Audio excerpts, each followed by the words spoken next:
Hello, everybody, and welcome to week two of Mr. Kieran Powell's selection for the second round of West Indies Championship fixtures. With no further ado, we're going to get straight stuck into it. So, far away, Mr. Powell. Yes, thank you again for all joining us here for our press briefing today for the second round of the CWI 4A Regional Championships. The team of the week, we've got Mr. Craig Brathwaite as captain. Um, we've got Cephas Cooper again, another returnee to the team from last week. We've got John Campbell at number 3. We've got Kavim Hodge, number 4. Jason Mohammed, number 5. We have got Jonathan Drakes at number 6, Tevin Imlak, number 7, Carrie Pay, number 8, Makino Minley, number 9, OJ Shields, number 10, and Shem Holder, number 11, with our 12th man of the week being Akeem Jordan. Okay, cool. So, breaking that down, I think obviously from the top order perspective, was Craig Brathwaite always a shoe-in after his double ton? I wasn't going to select Craig in any of the teams of the tournament for the fact that I think that it's beyond Craig, the regional tournament. But I think what was important and why I decided to, I guess, select Craig into the team this week is because he's come back from international cricket. You know, he's been having a very bad time of it for the past few years. Yeah, But he's shown that he's come back and he's going to absolutely dominate and show why he should be in the test team by not only scoring a century, scoring a double century as we've asked guys returning yeah. to You've to said the that. Go and regional get big fold ones. to do. Yeah, go and get big centuries is what I asked last weekend. His first game back, he started with a double century, and I would like to hope that he would be getting at least another double century before the season is over as well. Yeah, And putting himself head and shoulders above everyone else because obviously there's lots of talk about his place in the West Indies team, yeah, separate and apart from his captaincy of the West Indies team. So yeah, yeah. I think he's sort of just laid his marker down early season as to what should be expected of him. So that's a very good start from Craig for the season. Definitely. And then, like you mentioned there, returnee goes back to back of the team of the week. Yep, Cephas Cooper.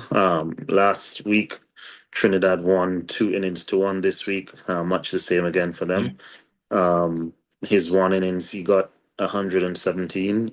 So good to see him follow up a good start to the season yeah. with a century. We asked guys to go out and score centuries, and I'll be told, guys have actually been scoring lots of centuries, especially early on in the season, which is quite impressive to see. So long may that continue. The young man has had a very good start to the season, and we're wishing him continued success throughout the rest of the season. Yeah, definitely. Number Number three. 3, yep, we've got Mr. John Campbell, Yeah, it's good to see. 15 the second innings against the Yeah, Leeward Islands Hurricanes. I think why I've got John at number 3 and not opening is for the fact that for someone that's played for the West Indies before, as I said, if you're competing with a younger guy, you have to do more than what they're doing. And yeah. that's sort of why John missed out on selection for the team of the week last week Last as week, yeah, well. we did discuss that. Uh, exactly. He got 79, Cephas got 80 now. John got 126, Cephas got 117. I think it was a situation as well where John sort of got out just swiping, caught it deep mid wicket, and opened up the door for the Leeward Islands when Jamaica were in the driving seat. And then Leeward Islands ended up taking that opportunity Big and went time. on to win the game. So it's a matter of I guess situational awareness and driving home an advantage where you see a Craig Brathwaite go on to score a double century as a senior player, but John getting out Yeah, in the deep. So I think that's just something that John should be mindful of, obviously, for the rest of the season. If you're going to set yourself apart from players that are younger than you and performing at the same level. same level, yeah. Yeah. Number four is obviously one of the strange scorecards to feature of the week, that's for certain, but far away. Kavim Hodge, I've been playing cricket from since I was 8 years old. I've been around cricket from birth. My father's a cricket junkie, and To my knowledge, I've never seen a scorecard anything like this in my life. No, One guy gets 126, and no one else or nothing else, not even extras, is in double digits. So that no, must have been an extraordinary innings to say the least. And so I think just on the basis of that alone, Kavim Hodge marches straight back into the team, yeah, coupled with the fact that again we asked for guys coming back from the international fold to come and prove why you should be given an opportunity to play against Australia. And definitely, yeah, Kevin Hodges, much like Craig Brathwaite, come and stamped himself on the season with a good start to the season with a century. So obviously this is not enough based on the performances of the team in Pakistan yeah, and a few series before that. But it's a good start.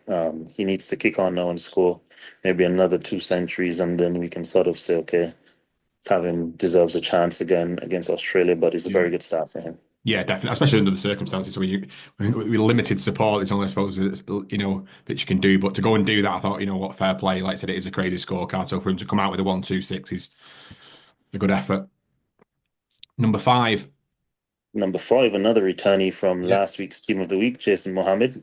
Trinidad are flying at the moment, yeah, big time. winning both games handsomely. Jason Mohammed following up last week's 176 with 103 this week, and I think that it's great to see. Obviously, someone that scored 15 first-class centuries in the Caribbean and never played Test match cricket for the West Indies, for him to continue to play regional cricket year in, year out, and That's produce it. and be a consistent performer for Trinidad and Tobago. That's what you want to see. Yeah, definitely. The senior players leading the way. And what's to say that he can't have a late opportunity at Test match cricket? Obviously, his age is not restricting his performances. He's been doing it across 4 day and 1 day stuff regionally. And if he goes out and scores another two centuries this season, I would expect his name to be in the reckoning because ultimately it's about performances, not about age. And he's started very well, averaging what's that, 140 for the season. Yeah, So yeah.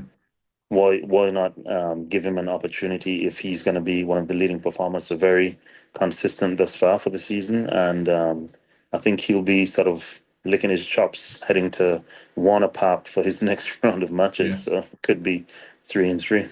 No, definitely. I think we spoke loads before on the podcast about the inexperience in that West Indies middle order. He could provide that as well, which is something that that's been missing. And if he maintains this form, then why undoubtedly he deserves that opportunity. So good to see. 100%. So in at number six.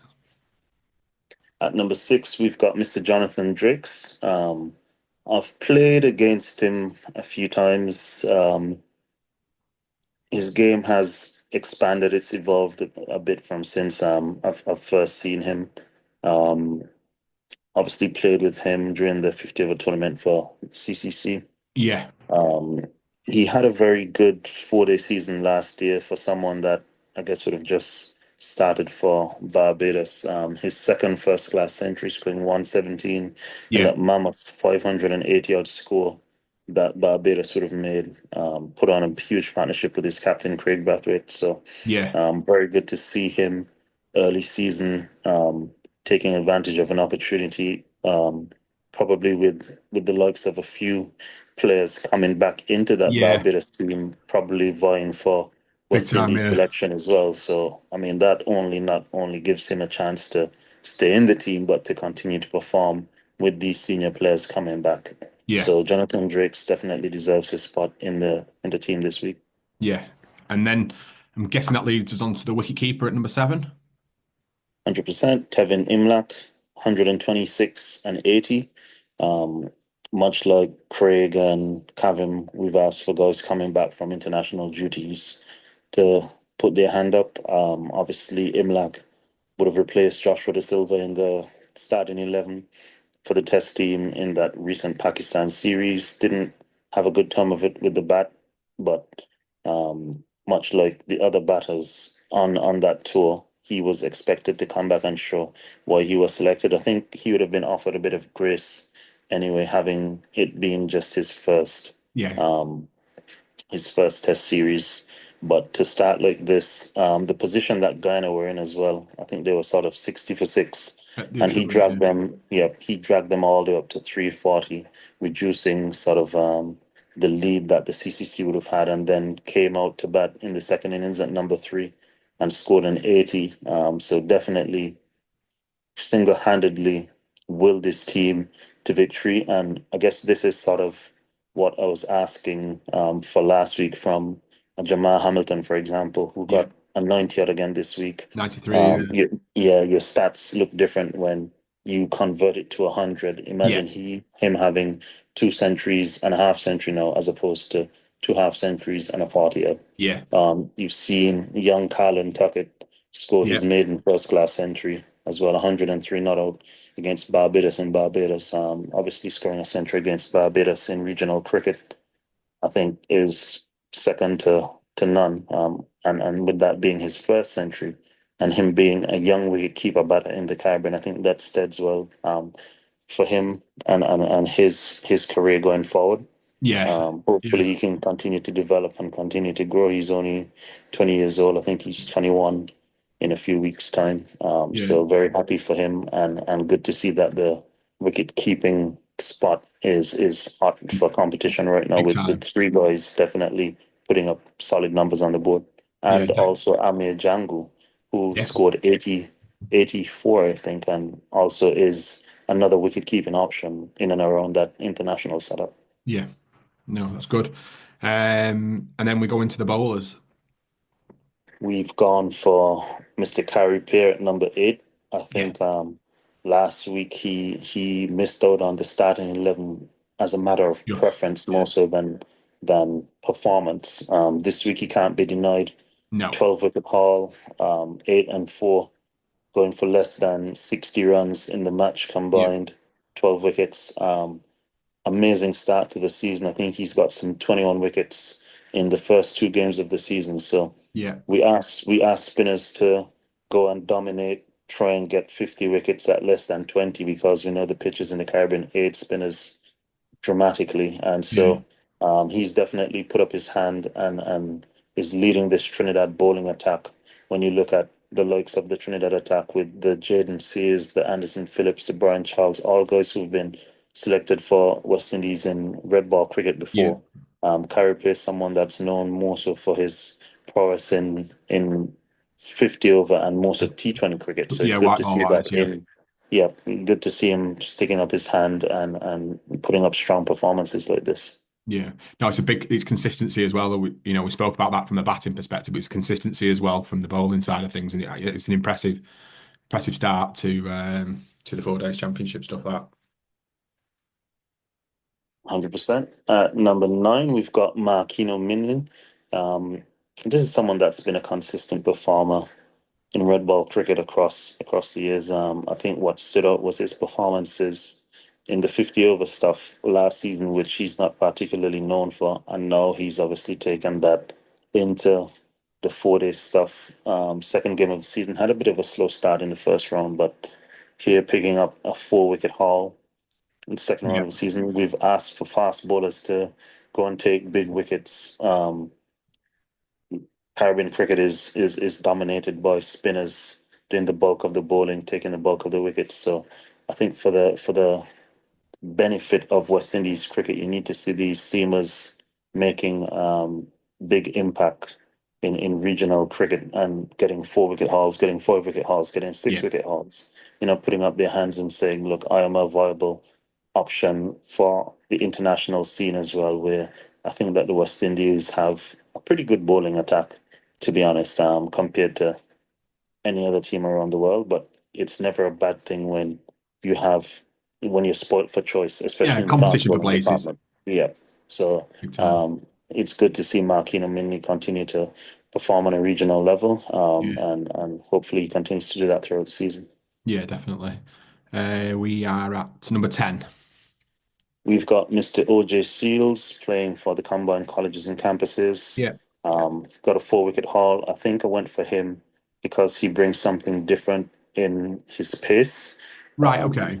he's not someone that is refined or as consistent as some of the other bowlers that you'll see throughout the Caribbean, but I think what he brings to the table is that he has a bit of pace about him, and that's always something that you look for on the international scene because once someone is able to bowl at higher speeds, then it always makes the batters uncomfortable. Yeah, And so I think that his 4-wicket haul against Guyana, I think that what he did as well is that he removed the top order early as well. So it wasn't yeah, just, taking wickets towards the end, mopping up the yeah, tail sort of thing. Like he had important wickets at an important time. So I think yeah. that his impact on that game made it a lot closer than what it would have been, obviously, for Guyana in their thinking going into the match. So I think that he should be definitely rewarded for his performance. Yeah, because I think I was going to mention about Johan Lane, and he took a four for, but when you mentioned although he took the key wickets of Brathwaite and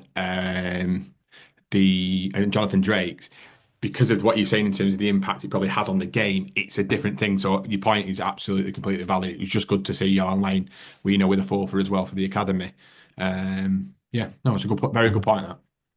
Yeah, Johan Lane was actually in contention, but when I did a deeper dive, as I said, like it came down to when you got wickets, who you got out, Yeah, of stage of the game, etc. And so course, that's yeah. where And he sort of missed the out. influence, yeah, that's the big, yeah, Exactly. Um, Number 11, we've gone for Shem Holder. Again, as I said, um, a bit of variety with Carrier being a left arm spinner. We've gone yeah, for an off spinner, spinning the ball the other way. So you have both options covered. I think as well, his performance this week was pretty standout in the first inning of a match. For a spinner to be able yeah, to take a 6-wicket haul, I think that in itself proved to be important in Barbados being able to be fresh enough to come back in the second innings and bowl the academy team out for a second time, yeah. enforcing the follow on. So I think Shem, obviously, someone that in my opinion, performs pretty well, pretty consistent for Barbados, but has probably a bit of a rough time if a Roston chase is available, Yeah, because obviously Roston is an international cricketer. He's played, I think, maybe 49 tests, um, and he bats obviously high up in the order and is able to provide that off-spinning not option to often. partner Yeah, with Jamel Warwick, and then Barbados won't have a need for an out-and-out spinner in Shem, but I think that he does a pretty good job when he's called upon. And so I think he's definitely rewarded this week for his 6-wicket haul in the first innings of that first innings, I was match. going to say it's a big thing that you mentioned there about Jamal Warwick, and it's great to see him continue that form as well. It's okay doing like not okay. Well, it's fantastic to do it on the international stage, but for him to keep and come back and do it in the regional stuff is good to see because it shows that he's continuing that working hard aspect too as well. Really, so that's positive.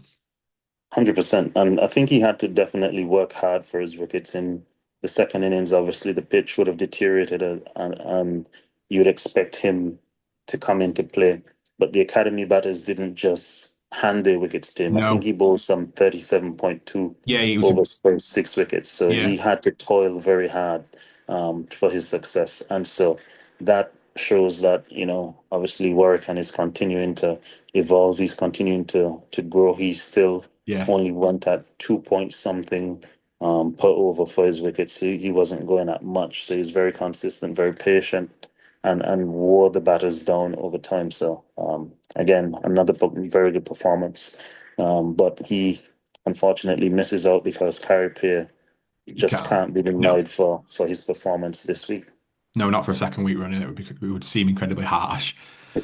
But what's been your overall take so far? Obviously, with that breakdown there of the team, I think it's got a real good balance, and the way you broke it down is absolutely spot on. But who do you see sort of how do you take the overall picture now after two rounds of fixtures so far? I think the performers sort of highlight why certain teams are in certain positions. You look at a Carrier, Jason Mohammed, a Sifa Scooper, and then Yeah, you can see obviously where Trinidad and Tobago would be in first place. yeah, The consistency that they're providing, added with the reintegration into that team of the Anderson Phillip, the Jaden yeah, Sears, who I think is going to have a big role on Trinidad's success or whatever success they're able to have this season yeah, because of his skill and his ability to bowl the new and old ball. yeah, You have an Amir Django who is batting well. You have a Jed Gooley who scored a century last week, missed out this week, and Yeah. you can see by the looks of it in that Trinidad team, they're very confident. So guys know that when you get a chance to bat, you have to bat big Yeah. because it doesn't look as though that too many people in the batting order are going to miss out, which is Mm. good for competition within the team.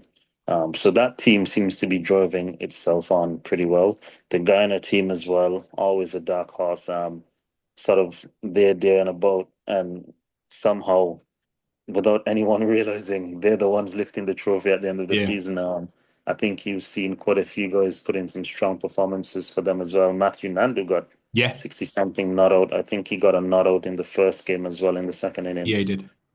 So it's teams like that. Obviously, the Leeward Islands 2 from 2 as well.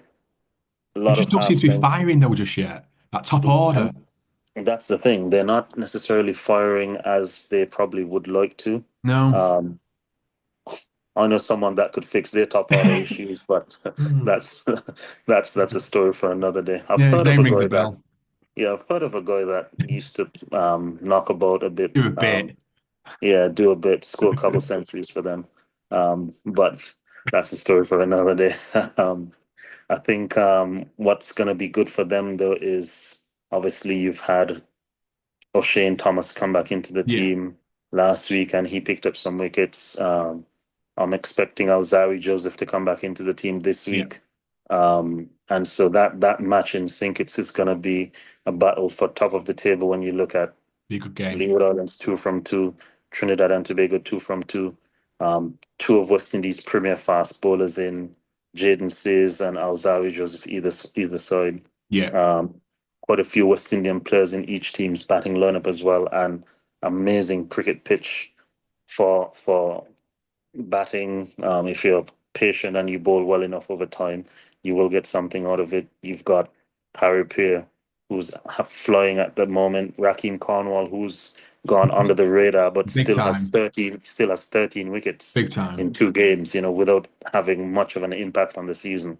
And so it's sort of primed for a high octane contest, and I think that will be sort of the match of the week, along with Yeah. Barbados Jamaica, which I think will be a good match as well. So um, looking forward to this third round of matches before the break. I think now that teams have had 2 solid rounds of cricket, it's going to be very high quality cricket in this third round coming up.